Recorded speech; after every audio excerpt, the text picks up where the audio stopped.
আমি বাহিরের দেশে গেছিলাম। রফিক দালাল নামে একটা ছেলে আছে, উনি বাহিরের দেশের 5-7টা ছেলের কাছে আমারে বিক্রি করে দিছিল। আর আমি গেছি যে আমার বাড়িতে বাবা মা আছে আর কম টাকার ভিসা, এই জন্য গেছি। তো ওনারা আমার অনেক মারধর করে। সৌদিতে ছিলাম 2 মাসের মতো। তো ওরা অনেক জ্বালা যন্ত্রণা করে, মারধর করে। আচ্ছা, তো মারধর কেন করতো আপনাকে? ওই যে ওনাদের কথা শুনি না, ওনারা বাজে বাজে অফার দেয়, এগুলো মানি না, এই জন্য। ওই যে আপনার এই যে এই অবস্থা কিভাবে হলো একটু বলেন। মানে এই যে হসপিটালে কিভাবে আসলেন, কিভাবে এই অবস্থাটা, আপনার তো অবস্থাটা খারাপ হলো কিভাবে? আমি বাহিরের দেশে গেছিলাম। রফিক দালাল নামে একটা ছেলে আছে, উনি বাহিরের দেশের 5-7টা ছেলের কাছে আমারে বিক্রি করে দিছিল। 5-7টা ছেলের কাছে কত টাকার বিনিময়ে আপনাকে বিক্রি করছিল?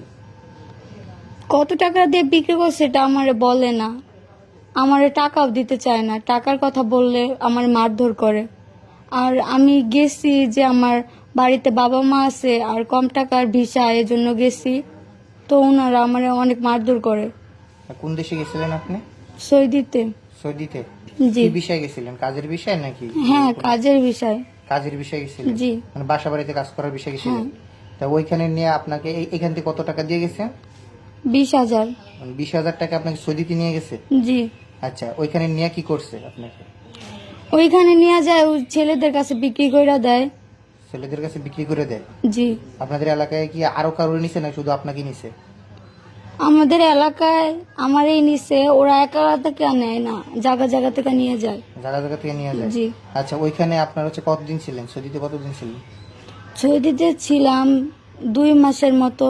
তো ওরা অনেক জ্বালা যন্ত্রণা করে, মারধর করে। আচ্ছা, তো মারধর কেন করতো আপনাকে?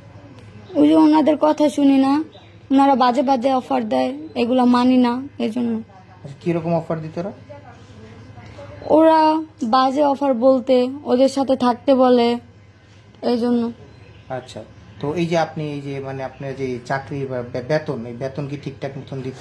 না, বেতন দিত না। বেতন দিত না? বেতন দিত না, খাইতে দিত না। আচ্ছা, কত মাস ছিলেন আপনি এখানে? কত 2 বছর? মাস। 2 মাসের মতন ছিলেন। আচ্ছা, টোটাল মানে কত টাকা আপনাকে বিক্রি করছে এটা বলতে পারেন না, যে ওই দালালের কাছে কত টাকা বিক্রি করছে? আমি যতটুকু শুনছিলাম 5 লাখ টাকা। 5 লাখ টাকা বিক্রি করছিল? জি। আর এখান থেকে যার মাধ্যমে গেছিলেন ওনার সাথে যোগাযোগ করছিলেন যে? না, ওনার সাথে যোগাযোগ করতে পারি না। আচ্ছা, তো আপনার এখন এই যে হসপিটালে মানে বাংলাদেশে কিভাবে আসলেন? বাংলাদেশে আসছি যে সৌদি তো সবাই এক না, কিছু ভালো ভালো ভাইয়া ছিল, তো ওনাদের সাথে কথা বইলা, ওনাদের সাথে মিল দিয়ে তারপর এখানে আসছি। মানে ওনার সাথে মিল অনেক অসুস্থ ছিলাম। আচ্ছা, তবে তারপর বাসায় কি কথাবার্তা হইতো, ফোনে যোগাযোগ হইতো? মানে না। কষ্টের কথা আপনি বললেন না যে আপনি যে সমস্যায় পড়ছেন এটার কথা বলেন নাই?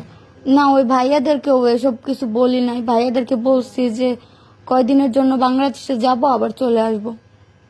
আচ্ছা, আপনি ওনারা বাংলাদেশে আসতে দেয় না। আসতে দেয় না? আচ্ছা, তাহলে ওইখান থেকে বের হলেন কিভাবে? মানে ওইখান থেকে বের হইছি অনেক কষ্ট করে। আচ্ছা, অনেক কষ্ট করে মিথ্যা কথা বলে। মিথ্যা কথা বলে বের হয়েছেন, হ্যাঁ? তারপর যে এখন এখন বর্তমান বাংলাদেশে আপনাকে পাঠাইলো কি?